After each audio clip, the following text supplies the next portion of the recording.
ఓం నమస్తే.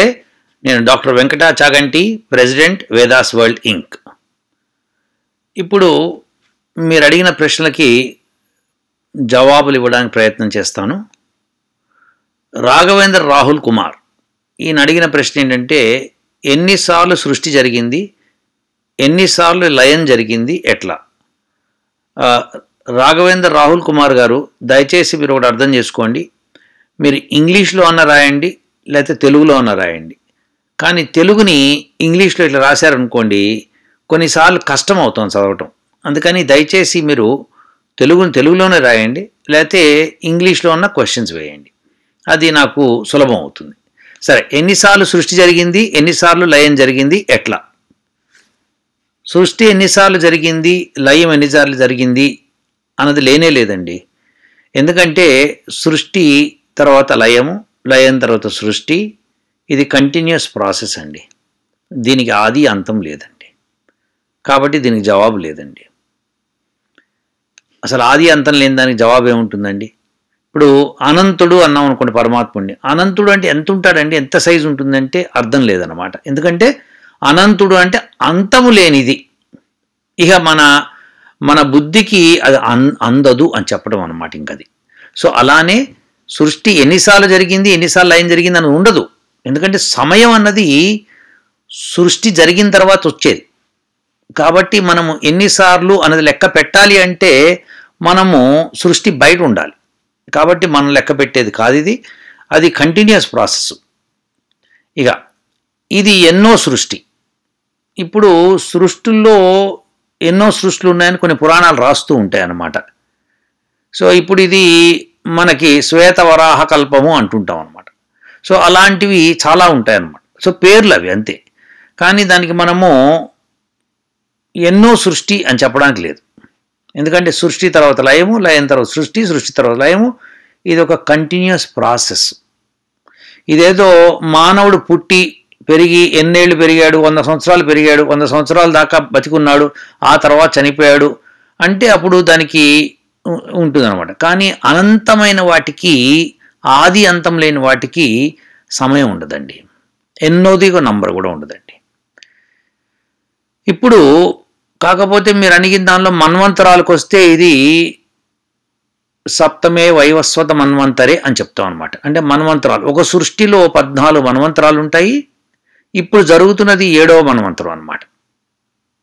అలా చెప్పచ్చు. కానీ ఇది ఎన్నో సృష్టి అని చెప్పలేము అనమాట. ఇలా జరిగింది ఎవరు, ఎవరిని పుట్టించారు? ఇప్పుడు ఈ ప్రశ్నలు మీరు బహుశా నేను ఏ పురాణాల్లో చదివి మీరు అడుగుతున్నారని నాకు అర్థమైంది. అందుకని మేము 4వ ప్రశ్న ప్రజాపతులు, సప్త ఋషుల గురించి సంపూర్ణంగా చెప్పండి. ఇది సంపూర్ణంగా చెప్పాలంటే కొన్ని రోజులు పడుతుంది. కాబట్టి దీన్ని మనము ఒక సెపరేట్ టాపిక్ కింద మాట్లాడుకుందాం.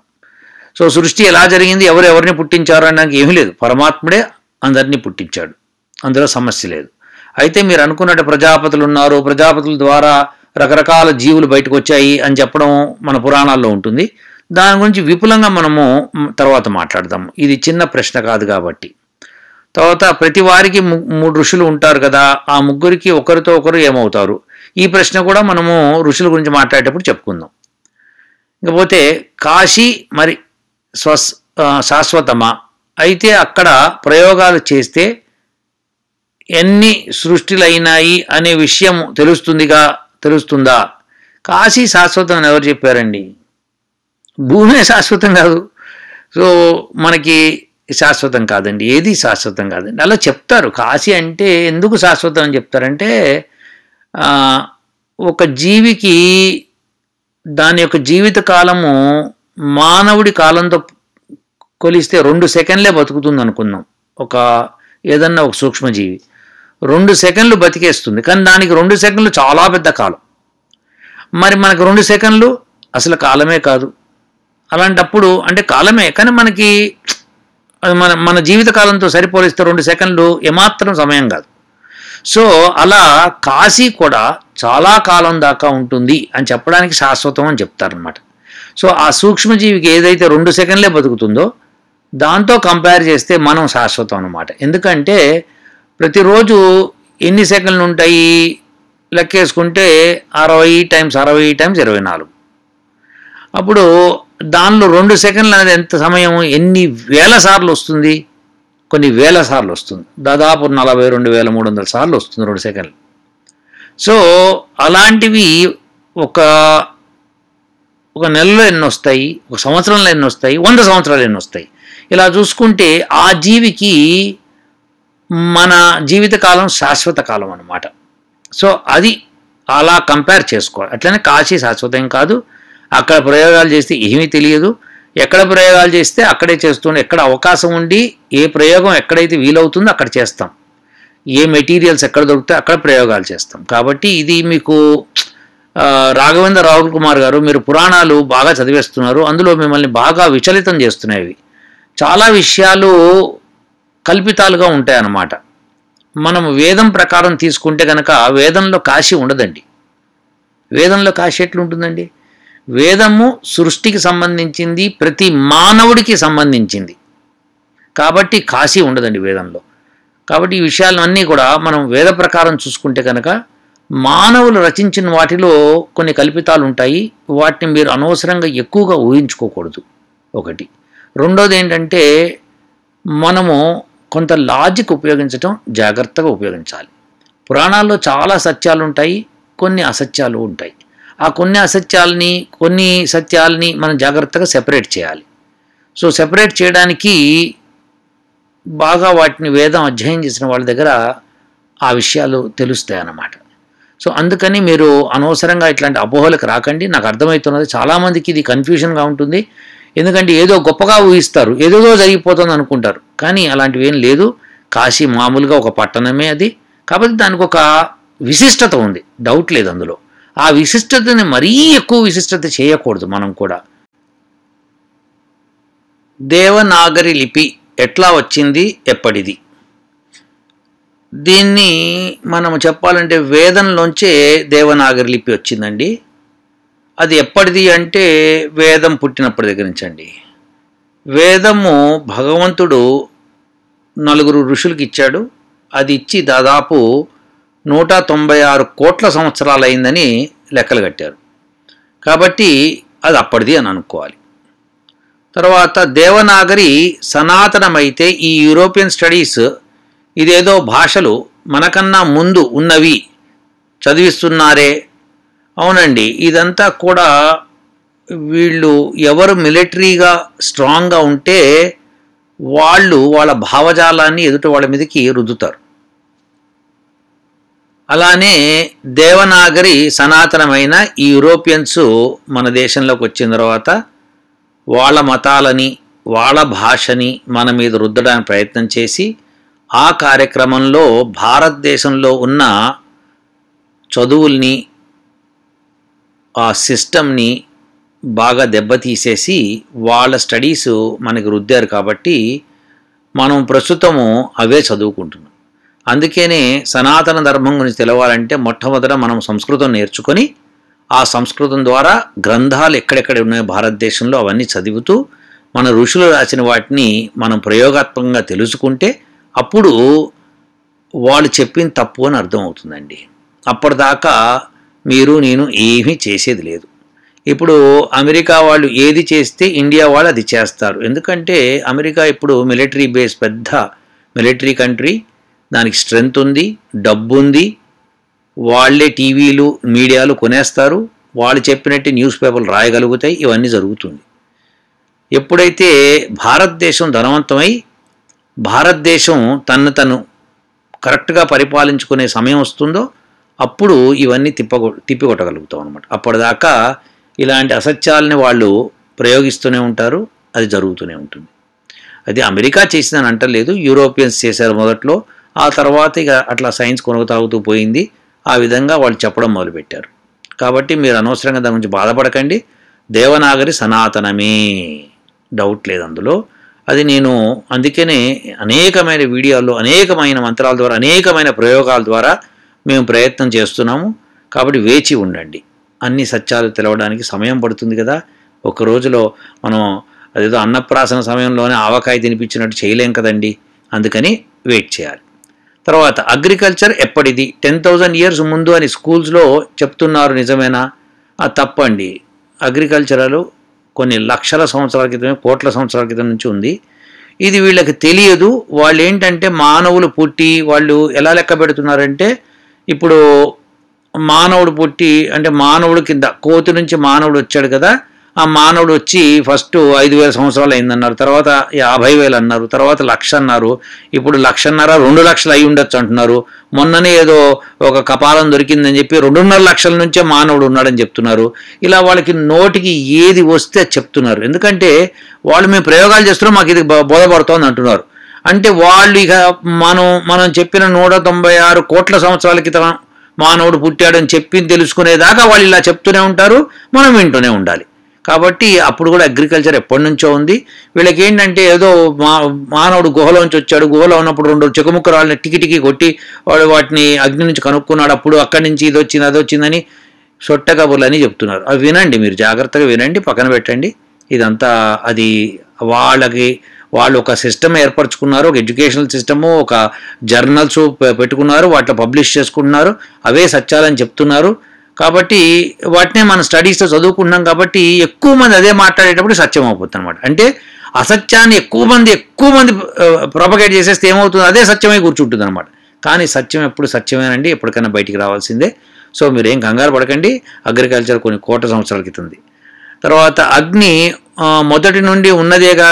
మరి యూరోపియన్ స్టడీస్లో ఫైర్ను రీసెంట్గా యాక్సిడెంట్గా డిస్కవర్ చేశామని చదివిస్తున్నారే అని వాళ్ళు చదివిస్తారండి. వాళ్ళ ఎడ్యుకేషనల్ సిస్టమ్ ప్రవేశపెట్టారు. వాళ్ళకి ఆ మనుషులకి అప్పటికి వాళ్ళకున్న జ్ఞానం అది. వాళ్ళు రాతి యుగము, తర్వాత లోహ యుగము, తర్వాత యుగాలు చెప్పుకుంటూ వచ్చారు కదా, వాళ్ళకి తెలిసింది అది. వాళ్ళు ఎందుకంటే వాళ్ళ స్టడీస్కి అవే అందుతున్నాయి, అంతకంటే ఆధారాలు లేవు. ఎందుకంటే భూమి పుట్టింది 196 కోట్ల సంవత్సరాలు అయినప్పుడు, 197 కోట్ల సంవత్సరాలు అయినప్పుడు దాదాపుగా. సో ఇన్ని కోట్ల సంవత్సరాల క్రితం నుంచి భూమిలో జరుగుతున్న మార్పులు ఎన్నో ఉంటాయి. అవన్నీ ఎప్పుడో సమసిపోయి ఉంటాయి, కొత్త వస్తూ ఉంటాయి. వాళ్ళకి కనిపించినవి మాత్రమే సత్యం అనుకుంటారు, మిగతావి కాదనమాట. అందుకని వాళ్ళకి తెలియనివి చాలా ఉన్నాయి. ఎప్పుడోకప్పుడు అవన్నీ సత్యాలు బయటకు వస్తాయి, అప్పటిదాకా వేచి ఉండాల్సిందే.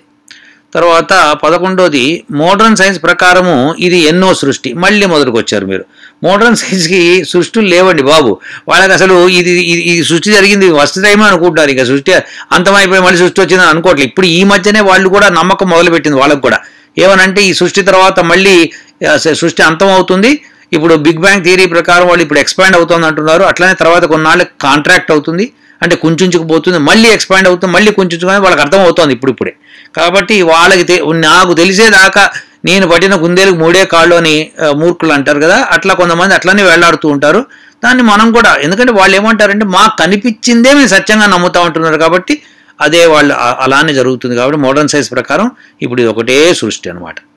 తర్వాత మూన్ ఏదో ఆస్ట్రాయిడ్ భూమిని ఢీకొని ఏర్పడింది అని చదివిస్తున్నారే, మరి వేదం ఏం చెప్తుంది? వేదము ఇలాంటి విషయాలు చెప్పదు నాయన. వేదం చెప్పేది నిర్దిష్టంగా ఒక బీజ రూపంలో ఉంటుంది. ఆ బీజ రూపం నుంచి మనం ఎక్స్పాండ్ చేసుకోవాలి. అంటే బీజము అంటే విత్తనం అన్నమాట.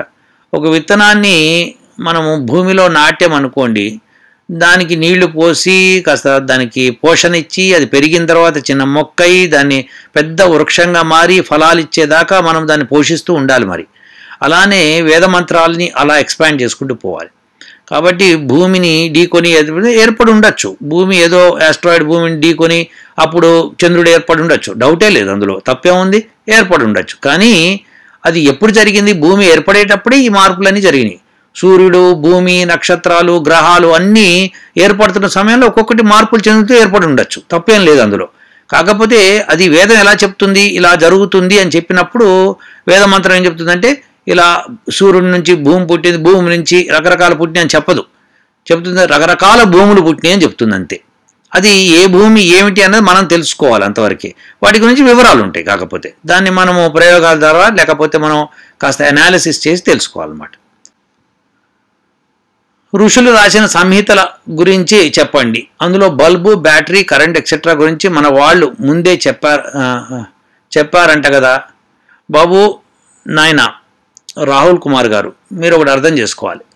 ఋషులు సంహితల గురించి, ఋషులు రాసిన సంహితలు అంటారు, ఋషులు రాయలేదు సంహితలు.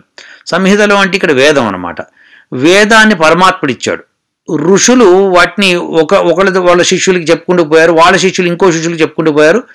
ఎవరైతే వాటి మీద తపస్సు చేశారో, ఒక్కొక్క ఋషి ఏ మంత్రం మీద తపస్సు చేశాడో ఆ మంత్రం గురించి పరమాత్ముడు ఆ ఋషికి వివరించాడు.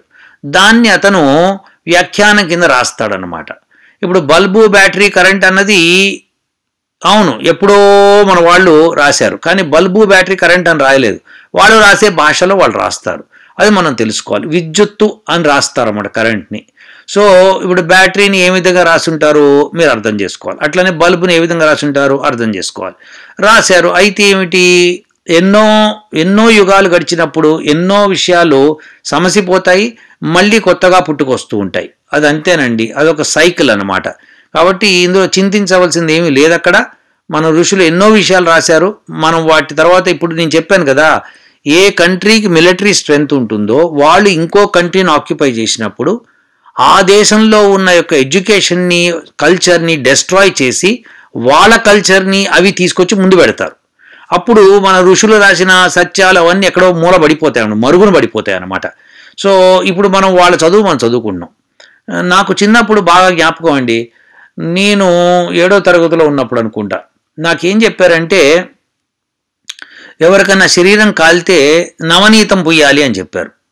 నవనీతం అంటే ఏమిటంటే యాక్చువల్గా నవనీతం అంటే వెన్న, కానీ ఇక్కడ వీళ్ళ భాషలో ఏంటంటే నవనీతం అన్నది ఒక కాల్షియము, సున్నపురాయి, తర్వాత కొబ్బరి నూనె, ఈ రెండు కలిపి ప్రిపేర్ చేసింది అనమాట. అది రాయమన్నారు. కానీ తర్వాత మళ్ళీ వాళ్ళు తెలుసుకున్నది ఏంటంటే లేదు ఇట్లా ఒళ్ళు కాలినప్పుడు నీళ్లు పోసేయండి తర్వాత చూసుకోవచ్చు అన్నారు. అంటే ఏంటంటే వాళ్ళు ఫస్ట్ వాళ్ళు ఒళ్ళు కాలినప్పుడు నీళ్లే పోసేవాళ్ళు, కానీ నీళ్లు పోయడం మూలంగా ఇట్లా అవుతుంది అట్లా అవుతుందని ఏవో కబుర్లు చెప్పి కాకరకాయలు చెప్పి ఈ సున్నము కొబ్బరి నూనె కలిపింది ఏదో మిక్చర్ ఏదో రాయమన్నారు. ఇక తర్వాత మళ్ళీ వాళ్ళు తెలుసుకుని దానికంటే నీళ్లే బెటర్ అని తెలుసుకున్నారు, మళ్ళీ అది చెప్పడం మొదలుపెట్టారు. కాబట్టి ఇది ఏమవుతుందంటే వాళ్ళు ఇప్పుడు సైన్స్ మేము ఒకటి కొత్తగా కనుక్కున్నప్పుడు దాన్ని ఏం చేస్తారు, పబ్లిష్ చేస్తారు. పబ్లిష్ చేసినప్పుడు ముందుకు వస్తుంది ఆ విషయం. ముందుకు వచ్చినప్పుడు అందరూ టకటక దాన్ని చదవడం మొదలు పెడతారు, ఇది మంచిదని చెప్పడం మొదలు పెడతారు. ఇప్పుడు అమెరికాలో మరి మిగతా దేశాల్లో కూడా ఆ మందు ఉందో లేదో తెలియదు నాకు, డయాబెటీస్కి ఒక మందు వాడతారు. ఆ మందు దాదాపు 25 సంవత్సరాలు వాడేశారు బ్రహ్మాండంగా. వాడేసిన తర్వాత వాళ్ళు ఇప్పుడు ఏమంటే దాని మూలంగా సైడ్ ఎఫెక్ట్స్ వస్తున్నాయి, కిడ్నీస్ దెబ్బతింటున్నాయి, అవి దెబ్బతింటున్నాయి, ఇవి దెబ్బతింటున్నాయి, దాన్ని మానేసేయండి అంటున్నారు. ఇప్పుడు అంటే ఇప్పుడు ఏం చేయాలి చెప్పండి, 25 సంవత్సరాల నుంచి వాళ్ళు డెస్ట్రాయ్ చేసేసి ఇప్పుడు మళ్ళీ కొత్తది కనుక్కున్నామని చెప్తున్నారు. అంటే మేము కనుక్కుంటున్నాం, మీరు సావండి అంతవరకే, అది వాళ్ళు చెప్పుకుంటూ పోతుంటారు అనమాట. ఇది నిత్య నూతనం అని చెప్పుకుంటూ పోతుంటారు. ఏమన్నా అంటే సైన్స్ అనేది మార్పు చెందుతూ ఉంటుందండి, అది మా గొప్పతనం అండి అని చెప్తారు. మార్పు చెందడం ఏంటి, సర్వనాశనం చేసి మార్పు చెందడం ఏంటి, అది మనం అర్థం చేసుకోవాలి. కాబట్టి ఏంటంటే ఇలాంటివన్నీ డబ్బులు ఎక్కడ ఉంటే నాయన వాళ్ళు చెప్పిందే వేదం అవుతుందన్నమాట. అది పరిస్థితి ప్రస్తుతం. సో మన ప్రపంచం అంతా ఏ పరిస్థితి ఉందంటే, రష్యా వాళ్ళు ఎన్నో విషయాలు కనుక్కున్నారు, వాళ్ళు మొట్టమొదటి స్పేస్కి వెళ్ళారు, కానీ వాళ్ళు ఇప్పుడు డబ్బులు లేని వాళ్ళగా తయారయ్యారు. కాబట్టి మనం అమెరికా చెప్పింది వింటాం అనమాట. సో అదే అమెరికా మళ్ళీ డబ్బులు లేనిది అనుకోండి, మనం ఇంకోటి చెప్పింది వింటాం. అంతేకాని మన సొంత నిర్ణయాలు మనం తీసుకోలేం, ఎందుకంటే మనం సొంతగా జ్ఞానం పొందాలి. దానికి వేదం ఒక్కటే మార్గం నాయన. తర్వాత మోడర్న్ సైన్స్ మన గెలాక్సీలో 200 బిలియన్ సన్స్ ఉన్నామని చెప్తోంది కదా, మరి వేదంలో అటువంటిది గురించి ఏమన్నా ఉందా, రమణ ఉందా కాదు, ఏమన్నా ఉందా అయి ఉండాలి.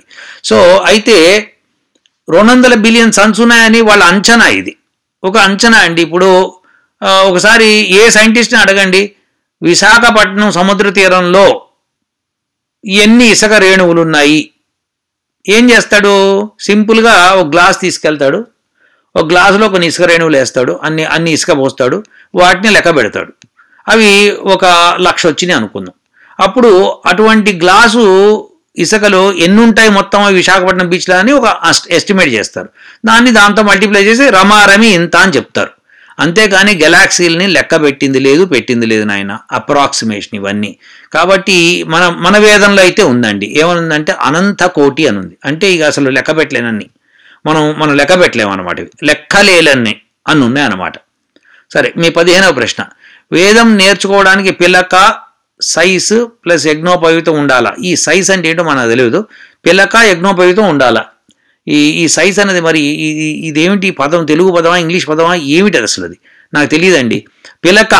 పిలక అన్నది మనకు అందరికీ తెలుసు, ఉండాలా యజ్ఞోపవీతం ఉండాలా అంటే ఉండాలండి, ఈ రెండు ఉండి తీరాలి. ఎందుకు ఉండాలో నేను చెప్తానండి. విద్యార్థికి విద్య నేర్చుకునేటప్పుడు విద్య మీద తప్పితే ఇతర వాటి మీద దృష్టి పోకూడదు. తను పిలక ఉంటే కనుక అప్పుడు ఆ పిలక మూలంగా ఏమవుతుందంటే తను అందంగా కనిపించడం కానీ లేకపోతే తను ఒక స్టైలిష్గా కనిపించడం కానీ జరగదు. అలాంటప్పుడు దృష్టి తన స్టైల్ మీద తన శరీరం మీద వెళ్ళదు. యజ్ఞోపవీతం ఉండాలి. యజ్ఞోపవీతం ఉండాలా అంటే ఉండాలండి. సో ఉపవీతం అనమాట. అంటే ఏంటి అది ఎందుకు ఉండాలి అంటే యజ్ఞానికి అర్హత సంపాదించడం అంటే దానికి కొన్ని క్వాలిఫికేషన్స్ ఉంటాయి. అందుకోసం యజ్ఞోపవీత ధారణ జరుగుతుంది. విద్యను అభ్యసించేటప్పుడు గురువుగారి దగ్గరికి వెళ్ళినప్పుడు ఉంటాయి. దానికి యజ్ఞోపవీతం ఎందుకు, దాని ఉపయోగము అవసరము ఏమిటి, దానిలో ముడులు ఎందుకు ఉంటాయి. ఇక చూడండి, ఒక స్టోరీ చెప్పాలంటే పురాణాలు ఎన్నన్నా చెప్పుకొస్తాయి. దానికి ఇంపార్టెన్స్ ఇవ్వాలంటే సింపుల్ విషయం ఏంటంటే దానిలో 3 దారాలు ఉంటాయండి. ఆ 3 దారాలు 3 రుణాలు తీర్చుకుందుకు, పితృ రుణము, ఆచార రుణము, ఋషి రుణము. ఈ 3 రుణాలు తీర్చుకుందుకు ఆ 3 దారాలు ఉంటాయి. ఒక ముడి వేస్తారు వాటిని. ఆ 3 దారాలు విడిపోకుండా ఒక ముడి వేస్తారు. అది బ్రహ్మముడి అంటారు. అక్కడ మన కటి దాకా ఉంటుంది అనమాట. అంటే కటి దాటకూడదు అని చెప్పడానికి కోసం అదనమాట. పైగా ఆ ముడి ఎందుకు పనికి వస్తుందంటే యజ్ఞోపవీతము కుడివైపు ఉంటుంది, కుడివైపుకి బాటంకి వస్తుంది కాబట్టి, అంటే కటి దగ్గర ఉంటుంది అనమాట ఆ ముడి. సో మనం పడుకునేటప్పుడు కుడివైపు తిరిగేమనుకోండి, ఆ ముడి మన ఏం చేస్తుందంటే ఒత్తుతున్నట్టు అవుతుంది. అప్పుడు మనం మళ్ళీ ఎడమవైపు తిరుగుతాం. ఎడమవైపు తిరిగి పడుకోవడం మంచిది కాబట్టి అలా చెప్పడం కోసం ఆ ముడి పనికి వస్తుంది, అంతకంటే ఇంకేం లేదు. అయితే దానికి రకరకాల కారణాలు ఏమన్నా చెప్పుకోండి, 150 కారణాలు చెప్పండి, అది కాదండి విషయం. విషయం ఏంటంటే ఆ ముడితో కానీ ఈ దారాలతో కానీ ఆ యజ్ఞోపవీతం కానీ అది పవిత్రం ఎప్పుడవుతుందంటే మనము గురువుని, దైవాన్ని, ఆచార్యుని, తల్లిదండ్రుల్ని దైవంగా భావించినప్పుడే ఆ యజ్ఞోపవీతానికి వాల్యూ ఉంటుందండి. సో దాని వాల్యూని పెంచడం కోసం చాలామంది చాలా రకాలుగా చెప్తారు. మీరు అనవసరంగా భ్రమలో పడకండి. అది కేవలం ఏంటంటే ఒక స్కూల్ డ్రెస్ అయితే ఎట్లా యూనిఫామ్ అవసరమో అలానే యజ్ఞోపవీతము వేదం చదువుకుందుకు అవసరము అని గుర్తుపెట్టుకోండి. అలా అది ఉంటేనే గురువుగారు చదువు చెప్తారు. అది గురువుగారి దగ్గరికి వెళ్ళినప్పుడు మొట్టమొదట యజ్ఞోపవీత ధారణ చేసి పంపిస్తారనమాట. ఎందుకంటే అది ఆచార్యుడికి దగ్గరికి వెళ్ళినప్పుడు ఇగో నేను యజ్ఞోపవీత ధారణ చేసి వచ్చాను, నేను మీ శిష్యుడిగా ఉండి ప్రమాణం చేస్తున్నాను, మీరు ఏది చెప్తే అది నేను నేర్చుకుంటాను, ఇలాంటివన్నీ భావనలు కలగడం కోసం అది చేస్తారనమాట. సో అంతకు మించి ఇంకేం లేదండి. ఇవన్నీ మీ ప్రశ్నకు జవాబులు. ఇప్పుడు ప్రతీక్ కల్కుంద్రీకర్ ఈయన ప్రశ్న ఏంటంటే, in the sankalpa mantra which we recite before performing any yajna or Vedic rituals we mention place and location. The sankalpa mantra was given almost 3000 years ago. Don't remember exact date, I may be wrong. The name of places and location are different from that of today. Example, Mumbai. In those Vedic period, Mumbai does not exist. So do we need to recite the present name and location in the mantra? చాలా మంచి ప్రశ్న వేశారండి ప్రతీక్ గారు. అయితే ఇందులో మీరు తెలుసుకోవాల్సిన విషయం ఏంటంటే 3000 సంవత్సరాల క్రితమే ఒకవేళ ఈ సంకల్ప మంత్రం ఇచ్చుంటే దానిలో మరి సప్తమే వైవస్వత మన్వంతరే అష్టావింశతిమే అని ఎందుకు చెప్తామండి? అంటే 7 మన్వంతరాలు గడిచింది అని ఎలా చెప్తాము? కాబట్టి ఇప్పటిదాకా 7 మన్వంతరాలు లెక్క పెడితే 6 మన్వంతరాలు ప్లస్ 28వ చతుర్యుగం నడుస్తోందండి. లెక్క కడితే 196 కోట్ల చిల్లర సంవత్సరాలు వస్తాయి అనమాట. అంటే దాదాపు 197 కోట్ల సంవత్సరాలు వస్తాయి. అంటే ఏమిటి? అప్పుడే ఇచ్చి ఉండాలన్నమాట ఈ సంకల్ప మంత్రం, అది లెక్క. కాబట్టి 3000 సంవత్సరాలు తప్పు. యూరోపియన్ స్టడీస్ మూలంగా వేదం 3000 సంవత్సరాల క్రితం అని చెప్తున్నారు కాబట్టి మనకి ఈ ప్రాబ్లమ్స్ వచ్చినాయి. లేకపోతే అది కాదు. సత్యం ఏంటంటే 197 కోట్ల సంవత్సరాలు అయింది దాదాపుగా ఈ మంత్రం ఇచ్చి. కాబట్టి సంకల్ప మంత్రం అప్పటిది. ఇక name and places of location. కల్పము అంటే సమయం అన్నమాట యాక్చువల్గా. కాబట్టి మనం సమయం చెప్తాం అందులో. అది ఓం తత్సత్ అద్య బ్రహ్మణే ద్వితీయ ప్రహారార్తే శ్వేతవరాహ కల్పే సప్తమే వైవస్వత మన్వంతరే అష్టావింశతిమే కలియుగే ప్రథమ పాదే 5,119 సంవత్సరే. ఇలా చెప్పుకుంటూ ఈ సంవత్సరం ఏది, ఈ నెల ఏది, ఈ మాసం ఏది, దానిలో కృష్ణపక్షమా శుక్లపక్షమా ఏ ఋతువు ఏమిటి అన్నీ చెప్పుకుంటూ నక్షత్రంతో సహా చెప్పుకుంటూ వస్తాం అనమాట. అది అలా లెక్కలు కట్టేవాళ్ళు మన వాళ్ళు ఇదివరకు. అలా లెక్కలు మనం రాసుకుంటూ వచ్చామన్నమాట. కాబట్టి మనకి దానిలో ప్లేస్ అన్నది అసలు ఇంపార్టెంట్ కాదు, కానీ తర్వాత కాలంలో కల్పించబడింది అనమాట. ఎందుకంటే గోదావరి, కృష్ణానది ఈ మధ్య భాగే, తర్వాత ఇదేదో చెప్పుకుంటూ వచ్చాం, అలా చెప్పుకుంటూ వస్తాం. నదులు, ఎందుకంటే నదులు పర్మనెంట్గా ఉంటాయి కదా, అందుకని మధ్య భాగి అని చెప్పేస్తాం అనమాట. సో అలానే మనం నదులు, పర్వతాలు ఇలాంటి వాటిని ఏవైతే పర్మనెంట్గా ఉంటాయో, పర్మనెంట్ అంటే చాలా కాలం దాకా ఉంటాయో వాటిని మనం దృష్టిలో పెట్టుకొని చెప్తూ ఉంటాం అనమాట. నదులు ఒక మాట వస్తూ ఉంటాయి, ఎండిపోతూ ఉంటాయి అనమాట. అప్పుడు ఎండిపోయిందనుకోండి, ఎండిపోయి భూగర్భంలో కలిసిపోయి అక్కడ నది లేకుండా పోయిందనుకోండి కొన్ని వందల వేల సంవత్సరాల తర్వాత, అప్పుడు మరి ఎలా చెప్తాము? అందుకని, కానీ సమయం అలా కాదుగా, సమయం అలా ఉంటుందన్నమాట. అందుకనే సమయం చెప్పడమే మనకి ముఖ్యోద్దేశం అనమాట సంకల్పంలో. కాబట్టి ఇది దృష్టిలో పెట్టుకోండి. కాబట్టి ముంబై అంటే ముంబై అని చెప్పండి, తర్వాత గోవా అయితే గోవా అని చెప్పండి. అప్పట్లో ముంబై లేదు కదా అంటే అప్పట్లో లేదు, ఇప్పట్లో ఉంది కదా, ఇప్పుడు ముంబై అనే మీరు రిఫర్ చేస్తున్నారు కదా, ముంబై అని చెప్పుకోండి. ఇప్పుడు రాముల వారు తిరిగిన ప్లేసెస్ అన్నీ ఉన్నాయనుకోండి, ఆయన రకరకాల ప్లేసెస్ తిరిగాడు కాబట్టి ఆ పేర్లే చెప్పుకుంటాడు ఆయన. సో అలా మనం ఇప్పుడు ఈ పేర్లు ఉన్నాయి కాబట్టి ఈ పేర్లు చెప్పుకోవాలి. ఎప్పుడు ఏ పేరు మారితే ఆ పేరు అంతే. అందుకని పేరు ముఖ్యం కాదు. మనము అనవసరంగా పేర్ల గురించి రాద్ధాంతం చేసుకోవద్దు, వాటిని వదిలేసేసి సమయం గురించి పట్టించుకోండి. ఒకవేళ మీరు చెప్పదలుచుకుంటే మటుకు నదులు, పర్వతాల పేర్లు చెప్పుకొని ఆ పర్వతానికి ఈశాన్యం లేకపోతే వాయవ్యం ఏ ప్రాంతంలో ఉందో చెప్పుకోండి, అది మీకు సులభం అవుతుందన్నమాట. సో ఇప్పుడు దానికి ఎగ్జాక్ట్గా చెప్పాలంటే ముంబై అన్నారు అనుకోండి, ముంబై చివరిలో ఉన్నారా, ముంబై మధ్యలో ఉన్నారా అంటే కష్టం చెప్పడం. ముంబై అనేది కేవలము మనము జియోగ్రఫీకి ఈజీ అవుతుంది, దానికి పరిపాలనా పరంగా అది సులభం అవుతుంది కాబట్టి చెప్తున్నాం. భారతఖండే ఇలా చెప్పుకుంటే ఎందుకు వస్తామంటే అది పరిపాలన సౌలభ్యం అవుతుంది, కానీ సంకల్పంలో అది దానికి అంత ఇంపార్టెన్స్ ఉంటుందని నేను అనుకోను. కాబట్టి సమయాన్ని మాత్రమే కన్సిడర్ చేయండి. తర్వాత మీరు చెప్పదలుచుకుంటే ఏ ప్రాంతం నుండి ఆ ప్రాంతం పేరు చెప్పండి, నష్టమేం లేదు. ఇప్పుడు నాగ కొత్తపల్లి గారు రాసిన ప్రశ్న ఇది. I have a question that I want to ask you. I want to know about Vastu. Is it in Vedas? If so, is it applicable in the US? And follow-up question is do you have any links that you can share with me which are well made and well researched? Also, I would like to know the science behind this if possible. Thank you in advance. Best wishes, Shankar. మరి అక్కడ నాగ కొత్తపల్లి అని రాశారు, ఇక్కడ శంకర్ అని రాశారు. మరి బహుశా నాగ శంకర్ కొత్తపల్లి అయి ఉండొచ్చు. సో అదండి విషయం. అయితే ఇప్పుడు ఏంటంటే విషయము, వాస్తు అన్నది సత్యమేనండి.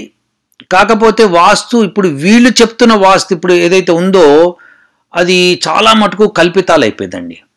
వేదంలో ఉందా అంటే వేదంలో వాస్తు ఉందండి, కానీ ఇలా ఉండదండి. ఇప్పుడు వీళ్ళు చెప్తున్నట్టు ఉండదు. వాస్తు వేదంలో ఏం చెప్పబడి ఉంటుందంటే మంచి గాలి, వెలుతురు అన్నీ వచ్చేటట్టుగా ఇల్లు కట్టుకోవాలి అని చెప్తుంది అనమాట. ఎలా చెప్తుందంటే ఒక మంత్రంలో, ఇదివరకు నేను ఎక్స్ప్లెయిన్ చేశాను, చక్కటి మంత్రం అది. అదేంటంటే ఆ మంత్రంలో, యజుర్వేద మంత్రంలో ఇల్లు కప్పు ఎలా ఉండాలంటే, ఇంటి కప్పు మన చర్మం, మన శరీర చర్మం లాగా ఉండాలి అని చెప్తుంది అనమాట. అంటే శరీర చర్మం ఏం చేస్తుంది, ఒంటిలోని వేడిని బయటికి పంపించేస్తుంది, అలానే చెమట రూపంలో బయటికి పంపించేస్తుంది, అలానే అది మనకి చాలా విషయాలు తెలియజేస్తుంది. అంటే మనం ఏదైనా ముట్టుకుంటే, వస్తువు ముట్టుకుంటే మనకి స్పర్శ తెలుస్తుంది. అలా ఇంటి కప్పు ఏం చేయాలంటే ఇంట్లో ఉన్న వేడి గాలిని, తర్వాత చెడు గాలిని బయటికి పంపించేటట్టుగా ఉండాలి. అలానే అది స్పర్శ తగిలినప్పుడు, ఏదన్నా ఒక పక్షి కానీ ఏదైనా వాలినప్పుడు కానీ, ఏదైనా గాలి ఎక్కువగా వీసినప్పుడు కానీ అది దానికి మీటర్ రీడింగ్లా అది మనకి చెప్పగలిగి ఉండాలన్నమాట. ఇలాంటి విషయాలు ఉంటాయన్నమాట. ఎలా చెయ్యాలి అని ఉంటుంది వాస్తు దానికి. సో అలానే రకరకాల విషయాలు అందులో ఉంటాయన్నమాట. సో అనేక మంత్రాలు వాటి గురించి ఉన్నాయి. కానీ ఇప్పుడు వీళ్ళు చెప్తున్న వాస్తు బాగా అది కల్మషం అయిపోయింది. వాళ్ళకు అనుగుణంగా చెప్పేసుకుంటూ పోతున్నారు. కాబట్టి దాని గురించి నా దగ్గర లింకులు ఏం లేవు. దాన్ని మీరే రీసెర్చ్ చేసి తెలుసుకోవాలి. లేకపోతే మేము మా రీసెర్చ్ ప్రాసెస్లో వచ్చినప్పుడు అప్పుడప్పుడు మీకు బయటకు చెప్తూ ఉంటామండి. ఇప్పుడు వాసుదేవమూర్తి గారు అడిగిన ప్రశ్న. నమస్కారం అయ్యా, కృతయుగం నుంచి కలియుగం దాకా అయిన తర్వాత మళ్ళీ కృతయుగం ప్రారంభం అవుతుందని అంటారు కదా. మరి అలాంటప్పుడు ఇంతకుముందు అయిపోయిన కలియుగంలో కూడా ఇప్పుడున్నటువంటి సాంకేతిక అభివృద్ధి ఉందా? ఇటువంటి అణుబాంబులు, ఇటువంటి రోబోట్స్ ఇంతకుముందు అయిపోయిన కలియుగంలో ఉన్నాయా? ఈ కలియుగం అయిపోయి వచ్చే కలియుగంలో మళ్ళీ ఇవే ఉంటాయా, ఉండవా? మంచి ప్రశ్న వేశారండి వాసుదేవమూర్తి గారు. ఎప్పుడు గుర్తుపెట్టుకోండి, ఒక యుగంలో ఇప్పుడు మన కలియుగంలో ఇవి జరుగుతున్నాయి అంటే అదే ఇంకో కలియుగంలో కూడా అవే జరగాలని లేదండి, రూల్ లేదు, అటువంటి రూల్ లేదు. కానీ ఒకప్పుడు ఇటువంటి సాంకేతికత ఉండిందా అంటే ఉండిందండి, ఉండాలి కూడా. ఎందుకంటే లేకపోతే ఇంత జ్ఞానం వేదంలో ఉండదన్నమాట. సో వేదంలో ఉన్న జ్ఞానాన్ని ఉపయోగించుకున్న వాళ్ళు దాన్ని ఉపయోగించుకున్నారు. సర్వనాశనం అయిపోయిన వాళ్ళు సర్వనాశనం అయిపోయారు. ఎలా అంటే ఇప్పుడు మనకి 2వ వరల్డ్ వార్లో జపాన్ మీద అణుబాంబు వేశారు. ఇప్పుడు పొరపాటున ఈ మనుషుల్లో పొరపచ్చలు వచ్చినాయి అనుకోండి, ఎవడి మీద అణుబాంబు వేస్తాడో తెలియదు, న్యూక్లియర్ బాంబు వేస్తాడో తెలియదు, సర్వనాశనం అయిపోయింది అనుకోండి. మొత్తం అప్పుడు మిగిలిన కొంతమంది ప్రజలు ఏం చేస్తారంటే ఈ టెక్నాలజీ మూలంగా సర్వనాశనం అయ్యాం కాబట్టి అందరం కలిసి ఆ టెక్నాలజీని మూలపడేద్దాం, పడేసి కేవలం వ్యవసాయం చేసుకుని హాయిగా బతుకుదాం అని బతకడం మొదలు పెడతారు. అలా బతకడం మొదలుపెట్టినప్పుడు కొన్ని వేల సంవత్సరాలు గడిచిపోతాయి. ఇక అప్పుడు ఏం జరిగిందో ఎవరికి గుర్తుండదు అనమాట. సో ఇవన్నీ కూడా అప్పుడు పురాణాలై కూర్చుంటాయి.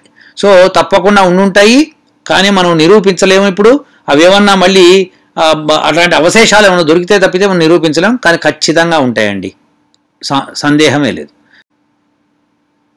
ఇప్పుడు మీ 2వ ప్రశ్న, వాసుదేవమూర్తి గారు అడిగిన 2వ ప్రశ్న, మనకు ఇంత గొప్ప వేద విజ్ఞానం అందుబాటులో ఉంటే మరి మన ఋషులు ఇంత పెద్ద ద్రష్టలు అయితే మనం ఎందుకు భౌతిక విజ్ఞానం అభివృద్ధి చేసుకోలేదు? మనకున్న వేద విజ్ఞానాన్ని మనం ఉపయోగించుకొని పాశ్చాత్యుల కంటే ముందు ఉండవచ్చు కదా. ఇలా కనిపెట్టకపోవడానికి మన వాళ్ళు వీటిలో సైడ్ ఎఫెక్ట్స్ ఉంటాయని వదిలేశారా? పరలోకం గురించి, మృత్యు తర్వాత ఏం జరుగుతుందో ఇంత బాగా వివరించిన మన ఋషులు భౌతిక విజ్ఞానం మీద ఎందుకు దృష్టి పెట్టలేదు? దీనివల్ల పాశ్చాత్యుల వల్ల మనకు నాగరికత విజ్ఞానం అందినట్టు అనిపిస్తుంది కదా. సందేహం తీర్చగలరు. ఏమండి వాసుదేవమూర్తి గారు, ఒక విషయం చెప్పండి. ప్రపంచంలో ఇప్పుడు న్యూక్లియర్ సైన్స్ గురించి తెలియని వాళ్ళు ఎవరైనా ఉన్నారా చెప్పండి? అందరికీ తెలుసు కదా.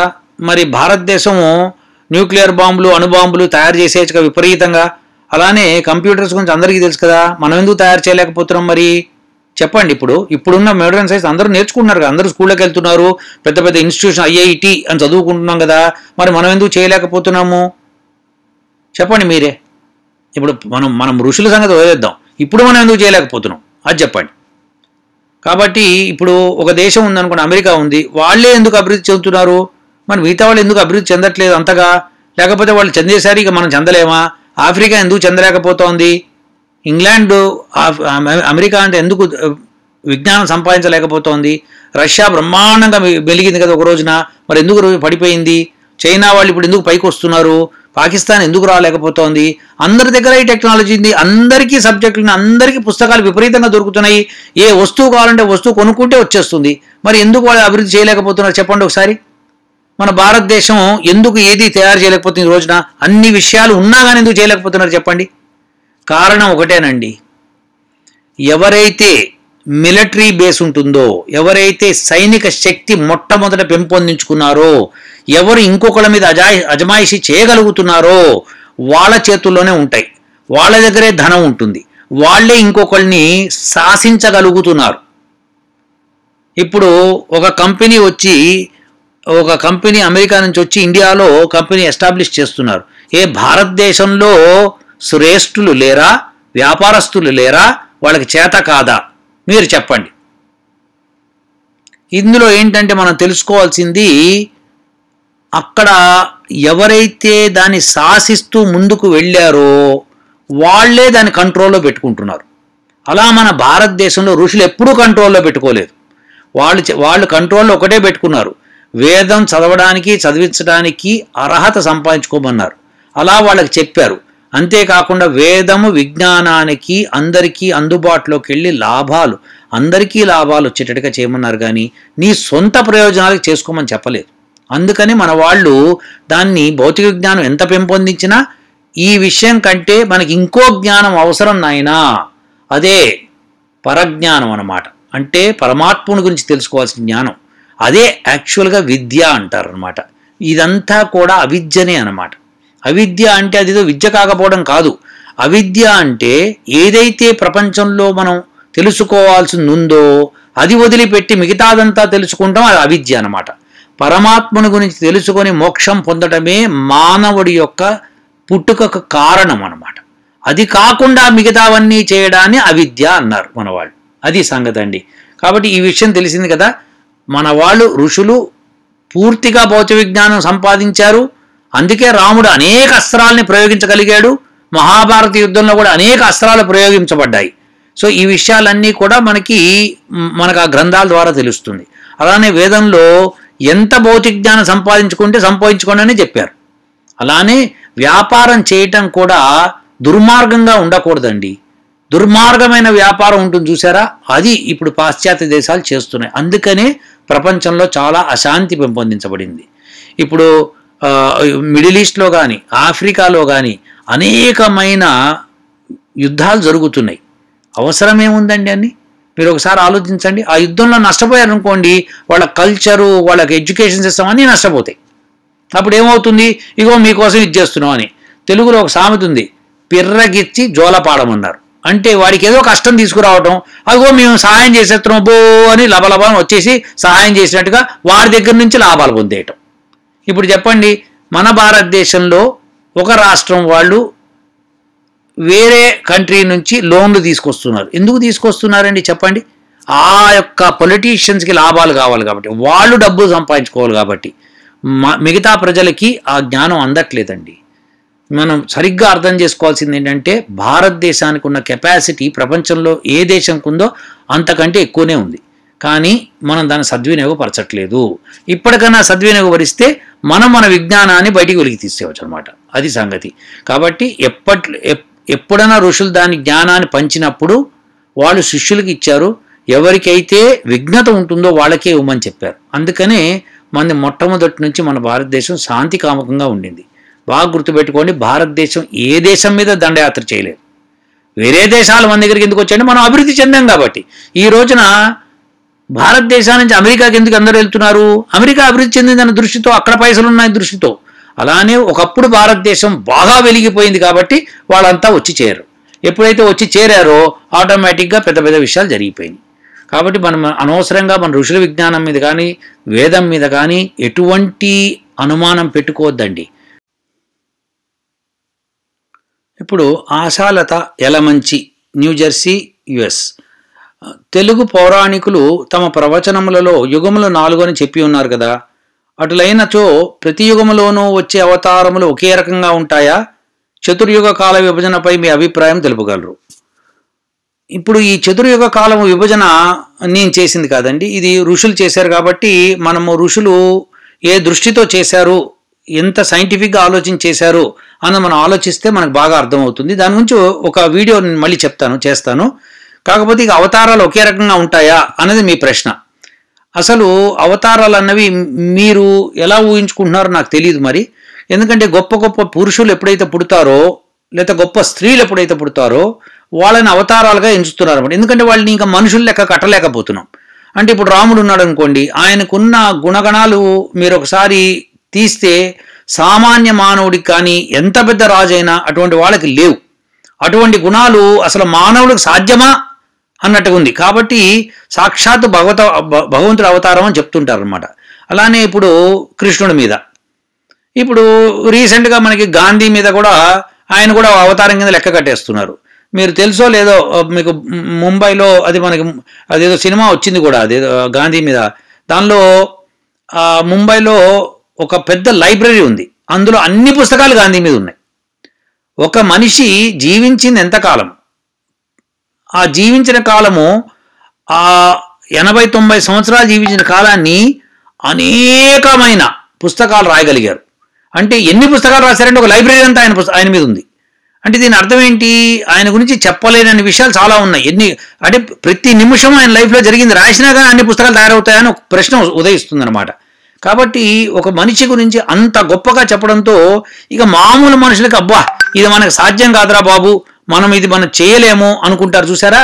అటువంటి విషయాలన్నీ కూడా మనకి అతన్ని ఒక అవతార పురుషుడిగా మనం చేస్తాం అన్నమాట. సో ప్రతి యుగంలోనూ రకరకాల మనుషులు పుడుతూ ఉంటారు, రకరకాల గొప్ప వ్యక్తులు పుడుతూ ఉంటారు. అలాంటి వాళ్ళందరినీ అవతారాల కింద మీరు తీసుకునేదే ఒకే అవతారం ఉంటుందని మనం చెప్పలేమండి. ప్రతి యుగంలోనూ అది రిపీట్ అవుతుందని కూడా చెప్పడానికి కుదరదండి. కాకపోతే అటువంటి మనుషులు ఉంటారండి డెఫినెట్గా. సో రాముడు లాంటి వాడు మళ్ళీ ఇంకొక చతుర్యుగం తర్వాత లేకపోతే ఒక మన్వంతరం తర్వాత పుడతాడు. ఎందుకంటే ఒక మన్వంతరం దాకా రాముడు మళ్ళీ పుట్టే అవకాశం లేదని ఒకసారి ఒక దానిలో స్టడీలో నేను చెప్పాను, నేను ఒక వీడియోలో. కాబట్టి అలాంటి క్యారెక్టర్స్ ఉన్న మనిషి పుట్టాలి అంటే మటుకు మళ్ళీ ఇంకో మన్వంతరం పడుతుందండి. వేణుగోపాల్ అన్న ఆయన మనకి ఒక ప్రశ్న పంపించారు. హాయ్ సార్, నాకు ఒక చిన్న డౌట్ సార్, క్లియర్ చేయండి ప్లీజ్. ఎవరైనా 1 పర్సన్ ఎక్స్పైర్ అయినప్పుడు వాళ్ళ సర్నేమ్ వాళ్ళందరికీ మైలు అని ఉంటుంది. దానివల్ల ఎక్స్పైర్ అయిన రోజు నుండి పెద్ద కార్యక్రమం వరకు ఎవరిని ముట్టకూడదు అంటారు. అది ఎంతవరకు నిజం? అండ్ ఆ టైంలో టెంపుల్కి కూడా వెళ్ళకూడదు అంటారు. దాని గురించి చెప్పండి ప్లీజ్. వేణుగోపాల్ గారు, ఒక విషయం గుర్తుపెట్టుకోవాలి. ఒకప్పుడు ఒక్కొక్క పల్లెలో కానీ, చిన్న చిన్న గ్రామాల్లో కానీ, పట్టణాల్లో కానీ ఉండే ప్రజలు ఆ ప్రాంతానికి మాత్రమే పరిమితి అయ్యే ఉండేవాళ్ళు. సో ఎవరన్నా ఒక వ్యక్తి చనిపోయినప్పుడు అతని సర్నేమ్ మీద ఉన్న వాళ్ళందరూ వాళ్ళకి క్లోజ్ బంధువులు అవుతారు కదా, వాళ్ళందరూ అక్కడికి వస్తారనమాట. అంటే వాళ్ళకి మాకు మైలుంది అంటే చెప్పడం, ఎందుకంటే మా వాళ్ళు ఒకళ్ళు చనిపోయారు, మేము దుఃఖంలో ఉన్నాము అని చెప్పడం కోసం. ఇప్పుడు ఒక అతను హైదరాబాద్లో ఉన్నాడండి, ఆయన చనిపోయాడు అనుకుందాం. ఆయన యొక్క బంధువు ఎక్కడో అమెరికాలో ఉన్నాడండి. ఆయనకి మైలు ఫిజికల్గా అంటది కదండి.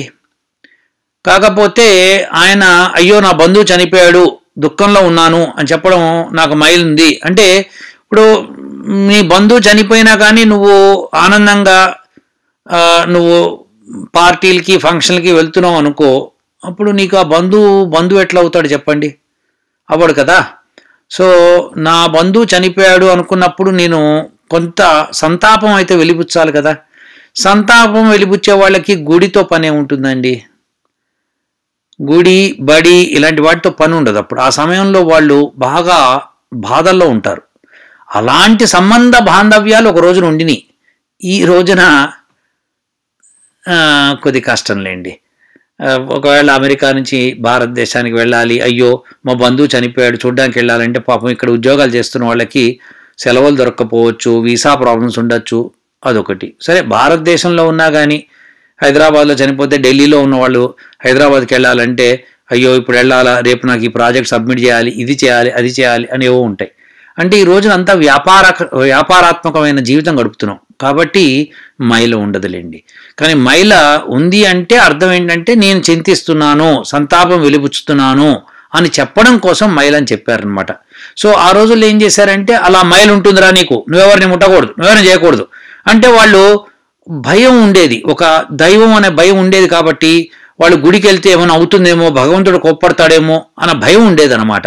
సో అలానే ఎవరిని ముట్టుకుంటే మైల్ అవుతుందేమో, నా మూలంగా వాళ్ళకి కష్టాలు వస్తాయేమో అని ఒక భయం ఉండేది. సో ఇవన్నీ కూడా ఉండేవి కాబట్టి ఆ రోజున ఎక్కడున్నా కానీ మా వాళ్ళు చనిపోయారండి, మైల్ ఉందండి అని చెప్తారు. ఇదివరకు హైదరాబాద్లో చనిపోతే ఢిల్లీలో తెలవడానికి కోసం వాళ్ళకి ఒక 2-3 నెలలు పట్టేది తెలవడానికి. అప్పటికప్పుడు తెలవడానికి సాంకేతికత ఏముంది అప్పట్లో? ఒక టెలిఫోన్ కానీ, లేకపోతే ఒక న్యూస్ పేపర్ కానీ, ఒక న్యూస్ పేపర్ కానీ ఏదైనా ఉండేదా?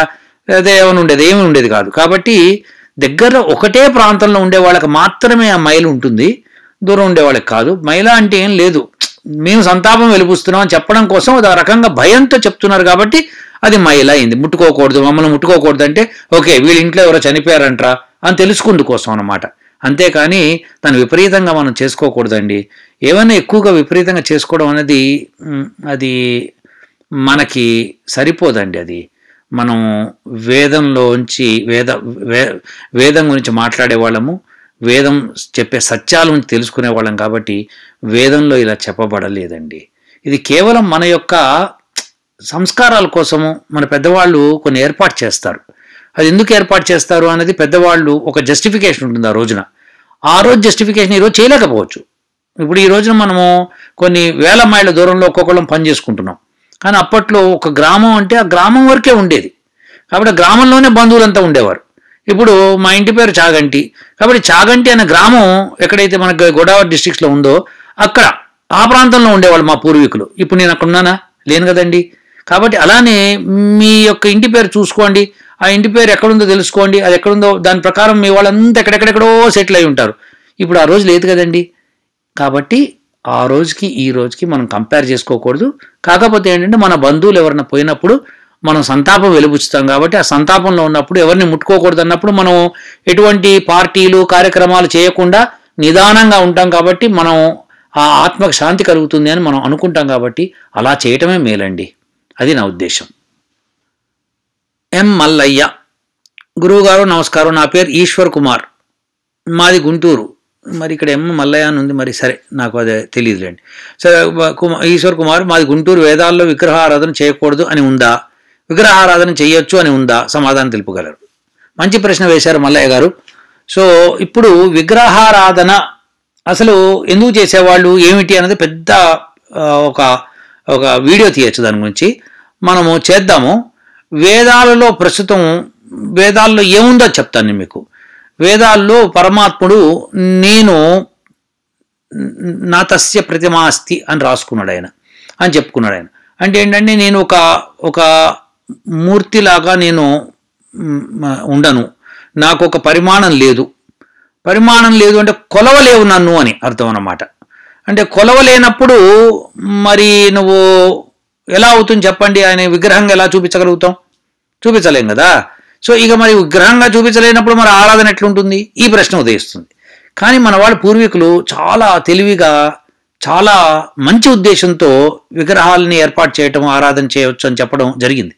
అది ఎందుకు జరిగింది ఏమిటి అనేది ఒక పెద్ద వీడియో తీస్తాను. సో అప్పటిదాకా మీరు వేచి ఉండాలి. కాకపోతే ఒకటైతే తెలుసుకోండి, పరమాత్ముడు ఎల్లడలా ఉన్నాడు.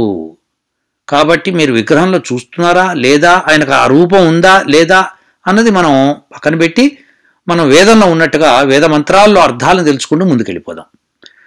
ఇంకా నెక్స్ట్ నవీన్ బ్రహ్మనంది గురువుగారు, చాలామంది నాస్తికులు ఇలా అంటున్నారు, వేదాలు అపౌరుషేయాలు కావు, అవి కేవలం ఋషులచే రచించబడినవి మాత్రమే, అవి కేవలం 100 లేదా 1000 సంవత్సరాల కిందటనే రాయబడ్డాయని. వేదాలు ఋషులు రాయకపోతే వేద మంత్రాల్లో ఎందుకు ఋషుల పేర్లు ఉన్నాయి అని నాస్తికవాదుల ప్రశ్న. దీనిపై ఒక వీడియో చేయండి. జై హింద్, భారతమాతాకి జై. నవీన్ బ్రహ్మనంది గారు, ఒకటి అర్థం చేసుకోండి. ఫస్ట్ అన్నది నాస్తికులు, బాగుందండి. నాస్తికులు అంటే వేదాలను నమ్మని వాళ్ళు. ఒకటి నమ్మని వాళ్ళు ఏం చెప్తే ఏంటిట, వాళ్ళు లాస్ట్గా ఏం చెప్తారంటే, మీ ఇంటి పేరు బ్రహ్మనంది కాదు నాయన, మీరు వేరే నంది, మీకు తెలియదు, అది మాకు తెలుసు అంటారు. అప్పుడు మీరు నమ్ముతారా చెప్పండి? మీ తల్లిదండ్రులు మీకు బ్రహ్మనంది మన ఇంటి పేరు అని చెప్పినప్పుడు మీరు దాన్ని నమ్ముతారు. అట్లా మీ నాన్నగారికి వాళ్ళ నాన్నగారు చెప్పడం, వాళ్ళ నాన్నగారికి వాళ్ళ నాన్నగారు చెప్పడం జరిగి ఉంటుంది కదా. సో ఇప్పుడు ఒక నాస్తికుడు వచ్చి మీది బ్రహ్మనంది కాదు, మీది విష్ణునంది, మీకు తెలియదులే అంటే మీరు ఏమంటారండి చెప్పండి? సో ఇవన్నీ ఏంటంటే నాస్తికులు ఆడే నాటకాలు. ఒకటి నంబర్ 1. రెండోది అపౌరుషేయాలు కావు, వీళ్ళకైనా తెలుసండి. సో వాళ్ళు ఏమంటారంటే, వేదాలు ఋషులు రాయకపోతే వేద మంత్రాలు ఎందుకు ఋషుల పేర్లు ఉన్నాయి? చూసారా, వీళ్ళకి ఈ మాత్రం జ్ఞానం కూడా లేదండి ఈ నాస్తికులకి. ఎందుకంటే వేదాల గురించి ఎప్పుడు చదవలేదు వాళ్ళు. వేదాల గురించి, వేదాలు గురు పరంపరలో చదువుకొని రావాలండి. అది లేదు, మీరు విడిగా చదివినా ఒక గురువుని దృష్టిలో పెట్టుకొని, ఒక ఋషిని దృష్టిలో పెట్టుకొని ఎందుకు ఇలా అని ఆలోచిస్తూ మనసును పవిత్రం చేసుకుంటూ చదవాల్సిన విషయాలండి ఇవి. వేదం అన్నది వీళ్ళకి మనసు పవిత్రత ఎక్కడుందండి? ఉండదండి, కష్టం అండి. సో అది జరగదు. అయితే ఇప్పుడు నేను చెప్తాను, ఒక వేద మంత్రానికి ఒక ఋషి పేరు, ఒక దేవత పేరు, ఒక ఛందస్సు, ఒక స్వరం ఉంటుందండి. ఇప్పుడు ఈ నాస్తికులు ఎంత కుత్సితమైన బుద్ధి ఉన్న వాళ్ళు చూడండి. వేదాలు ఋషులు రాయకపోతే వేద మంత్రాలు ఋషుల పేర్లు ఎందుకున్నాయని చెప్పారు కదా. అదే నాస్తికుల్ని ఇప్పుడు అడగండి, మరి వేద మంత్రానికి దేవత పేరు కూడా ఉంది కదా, దేవత ఉంది కదా, అంటే మరి దేవత ఉన్నారా అని అడగండి. మీరు దెబ్బకు వదిలిపోతుంది తుప్పు వాళ్ళకి. వాళ్ళు అది ఒప్పుకుంటే ఇది ఒప్పుకోవాలి, ఇది ఒప్పుకోకపోతే అది ఒప్పుకోకూడదు. కాబట్టి అసలైన సమాధానం ఏంటంటే, ఏ ఋషి అయితే ఆ మంత్రాన్ని పరమాత్ముడికి నుంచి తెలుసుకున్నాడో, అంటే తెలుసుకోవడం అంటే ఏంటంటే తపస్సు చేసి ఆ మంత్రము యొక్క ద్రష్ట అయ్యాడు, అంటే దాన్ని దర్శించగలిగాడు. మంత్రాలు ముందరే ఉంటే కదా దర్శించేది, లేని మంత్రాన్ని ఎవరు దర్శిస్తారు చెప్పండి? కాబట్టి మంత్రాలు ఇదివరకు ఉన్నాయి, దాన్ని ఒక ఋషి దర్శించాడు కాబట్టి ఆయన మంత్రద్రష్ట అయ్యాడు. మంత్రద్రష్ట అయ్యాడు కాబట్టి ఆయన పేరు ఆ వేద మంత్రం ముందు ఉంటుంది. ఎట్లయితే ఈ రోజున మనము Einstein's special theory of relativity అని, లేకపోతే న్యూటన్స్ లాస్ ఆఫ్ మోషన్ అని ఒక సైంటిస్ట్ పేరు చెప్పుకొని మనం చెప్తున్నామో, అలానే బోర్స్ థియరీ అని, లేకపోతే రూదర్ఫోర్డ్ మోడల్ అని, ఇలా మనం సైంటిస్టుల పేర్లు చెప్తాం అనమాట.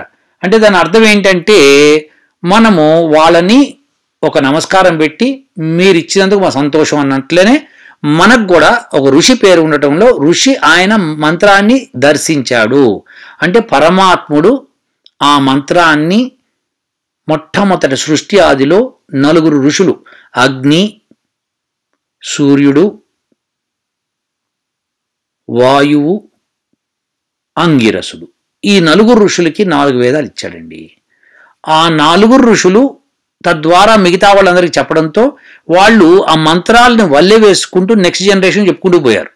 కానీ అందులో ఎవరైతే ఈ మంత్రం ఏమై ఉంటుంది అని దాని గురించి పరమాత్మతో తపస్సు చేస్తూ ఆయన నుంచి అది దర్శించుకోగలిగారు కాబట్టి ఆయన పేరు పెట్టేశారు.